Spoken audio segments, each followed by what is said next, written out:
चतुर्मास्य चतुर्मास्य व्रत, ये चतुर्मास्य व्रत जो है बहुत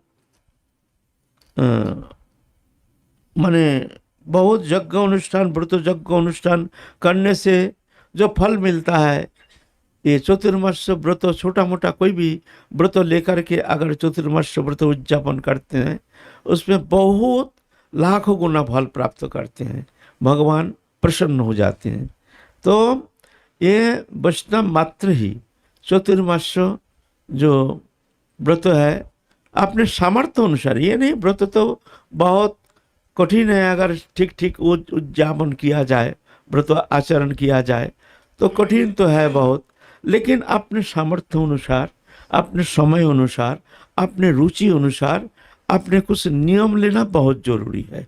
उसके अंदर विशेष नियम है, जैसे बाहरी कोई भंडारा फंडारा खाएंगे नहीं, आपने सपाक घर में जो सोपार्जित अर्थ के द्वारा जो भी वस्तु है, बड़े ज़्यादा तेल मिर्च मसाला नहीं, संभव हो तो जो भी निषिद्ध वस्तु है जो साग सब्जी उसको नहीं, इस तरह से हविष्यन्न करो तो अच्छा है। अगर नहीं तो अल्प तेल मसला के द्वारा एकदम सपाक रंधन, इस तरह से आहार शुद्धि होना जरूरी है। कोई एक आहार करते हैं, कोई अपने सामर्थ्य अनुसार करते हैं। और इस समय व्रत के नियम जैसे भजन, विशेष कोई नियम धारण करना चाहिए, जो इतना लाख हम नाम करेंगे, इतना घंटा हम आसन में बैठेंगे, इतना समय हम, इस समय हम निद्रा भंग होने से उठ करके इसी समय हम आसन में बैठ करके इतना घंटा हम एकांत भगवत चरण में शरण लेकर के हम भजन करेंगे। ऐसे कोई कोई मौन व्रत धारण करते हैं, मौन ना हो तो कम से कम इतने व्रत धारण करना चाहिए कि हम किसी को कटु शब्द ना कहें, काये मन वचन से किसी को दुखी ना करें, कोई शब्द को वाणी के द्वारा किसी को कष्ट ना पहुँचाएं, और जहाँ तक हो वाणी का प्रयोग ना करें। अगर इशारा के द्वारा हो जाता है तो शब्द प्रयोग मत करना, शब्द भी हाँ ना के द्वारा हो जाता है तो बस उतना ही भर, अगर उससे भी नहीं होता है बहुत कम शब्द में अगर हो जाए तो इस तरह से वाणी का प्रयोग करना चाहिए। ये त्रिविध तपस्या हमारे गीता में कहते हैं, 3 तपस्या, कायिक वाचिक मानसिक। अभी तो सत्य युग में तो बड़े कठिन कठिन तपस्या करते थे, लेकिन हमारे गीता में ये कायिक वाचिक मानसिक त्रिविध तपस्या का विधान बताते हैं। जैसे वाचिक तपस्या, अनुद्वेगं करं वाक्यं सत्यं प्रियं हितं च जत् साध्याभ्यासनं चैव वाङ्मयं तपोच्यते। ये वाचिक तपस्या करना पड़ेगा। कैसे? अनुद्वेग कर वाक्य, जिस शब्द के द्वारा किसी को उद्वेग ना पहुंचे, वाणी के द्वारा हम बोल दिया लेकिन उसको उद्वेग हो गया, मन में क्रोधित हो गया, विक्षेप हो गया, चित्त चंचल हो गया, तो ऐसे वाणी नहीं करना। अनुद्वेग कर वाक्य सत्यं, ऐसा नहीं झूठ बोलोगे, सत्य बोलो। प्रिय, ऐसे शब्द प्रयोग करो कि उनको अच्छा लगे सुनने में। प्रियं हितं च जत्, उस शब्दों के द्वारा उनका कल्याण भी होना चाहिए। ऐसे शब्द हो तो शब्द प्रयोग करो, अन्यथा शब्द प्रयोग नहीं करना, चुप रहना, मौन रहना। स्वाध्याय, स्वाध्याय माने श्रीमद् भागवत पुराण, चैतन्य चरितामृत, भक्तमाल आदि ग्रंथों प्रतिदिन नियम अनुसार अध्ययन करना चाहिए। प्रतिदिन कुछ स्वाध्याय करना बहुत जरूरी है, जितना समय मिले कुछ भागवत के 2-4 श्लोक, गीता के 1 आध अध्याय और भक्तमाल के 1 आध जीवन चरित, इस तरह से एक स्वाध्याय तुमको ये करना पड़ेगा। ये वाचिक तपस्या है। और कायिक तपस्या है, देवद्विज गुरु प्राज्ञ पूजनम शौचार्जवम ब्रह्मचर्य अहिंसा च शरीरं तप उच्यते। देवद्विज गुरु प्राज्ञ पूजनम, देवता भगवान की पूजा, द्विज ब्राह्मण की पूजा, गुरु गुरु के पूजा, प्राज्ञ विद्वानों की पूजा।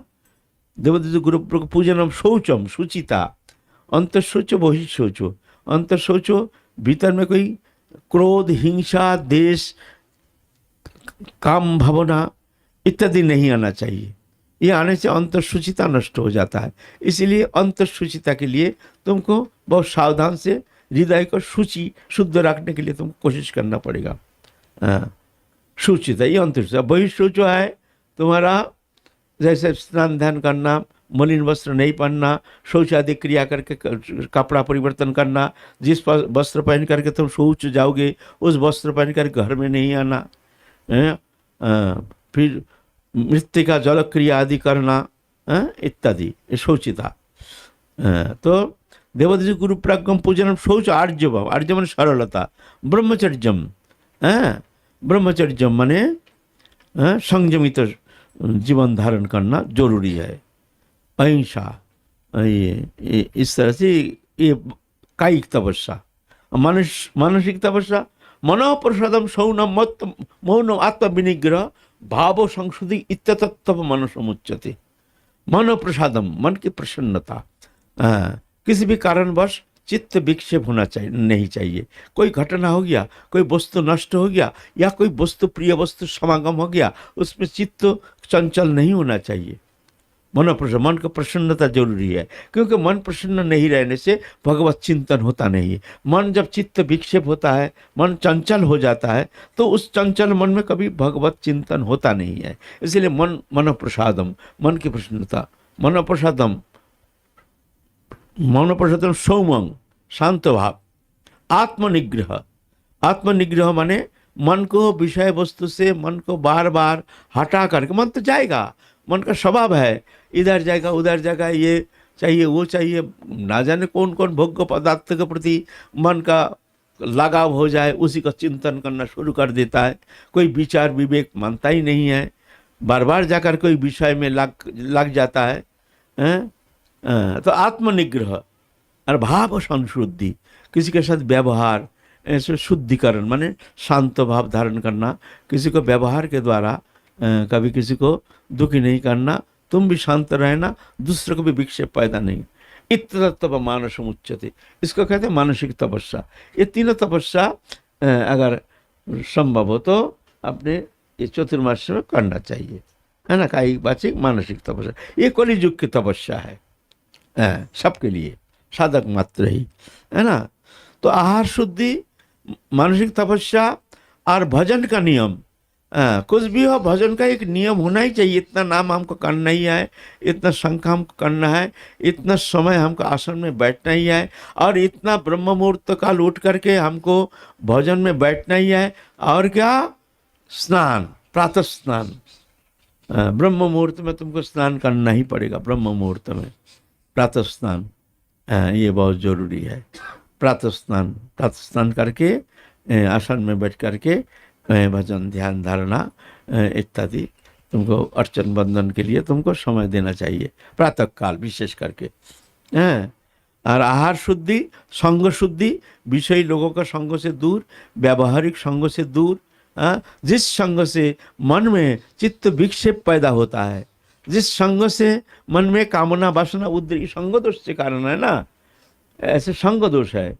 उस संग से रहने से उनके भाव व्यवहार, उनके आचरण, ये भावने बाहर का नहीं, घर में भी ये संग दोष, घर में तो संग दोष और ज्यादा होता है।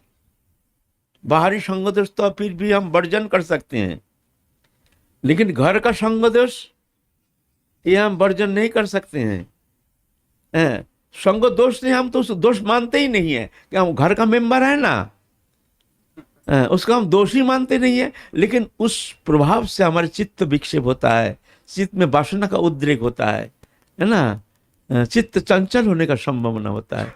पर सावधान, बाहरी संग दोष से तो हम वर्जित रह सकते हैं चेष्टा करके, लेकिन घर का संग दोष बड़ा कठिन है। घर का संग, अपने निजी घर का, सावधान, ये संग दोष से वर्जित रहना पड़ेगा।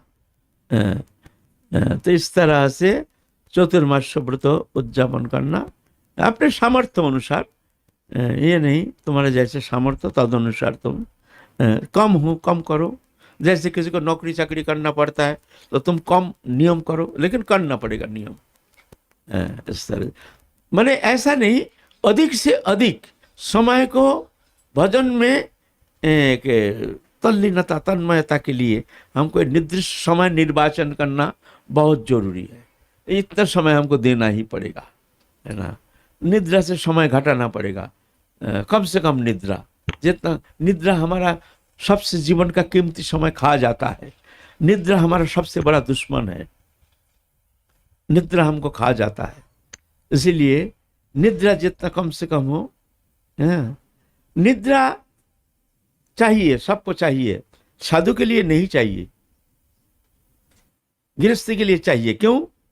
निद्रा है गृहस्थी के लिए रिलैक्सेशन।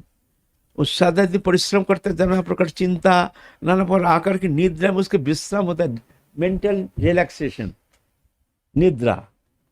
साधु के लिए निद्रा नहीं चाहिए। क्यों? उनका रिलैक्सेशन भजन में होता है। रिलैक्सेशन हमारा हो रहा है ना, हमको निद्रा का जरूरत नहीं है। इसलिए साधु के लिए निद्रा का प्रयोजन नहीं है। हमारे गुरुजी ऐसे देखे जीवन भर कभी निद्रा गए नहीं, 1 मिनट के लिए भी, ना दिन में ना रात में। अच्छा स्वस्थ जीवन, आनंद कैसे संभव? आपका एक दिन निद्रा नहीं होने से आपका दिमाग खराब हो जाएगा, फिर तो जाके टैबलेट खाना पड़ेगा, निद्रा का दवाई लेना पड़ेगा। क्यों? वो गृहस्थी का वो रिलैक्सेशन चाहिए, मेंटल रिलैक्सेशन हमको नहीं चाहिए। क्यों? हमारा रिलैक्सेशन भजन में है। हमारा निद्रा में हमारा दिमाग खराब हो जाता है। एक दिन ज़्यादा निद्रा हो गया तो साला ऐसा लगता है जैसे नरक में गिरा हुआ था। इतना समय हमारा समय को खा गया। अगर निद्रा नहीं होती तो हम कितना भजन करते, कितना सुंदर हम समय का यूटिलाइज करते। लेकिन देखो हमारा कीमती समय निद्रा ने खा लिया। हमको कष्ट होता, हमारा रिलैक्सेशन नहीं। हमारा रिलैक्सेशन तो हमारा निद्रा नहीं होने से मूल है। रिलैक्सेशन साइकोलॉजी, चिंता करो। इसलिए साधु का जरूरत नहीं है निद्रा का। साधु को रिलैक्सेशन मिल जाता है। जब निद्रा नहीं आती है बड़ा सुंदर भजन करते हैं। हमको तो भजन ही तो करना है, रिलैक्सेशन, अच्छा रिलैक्सेशन मिल जाता है ना? है ना बाबा?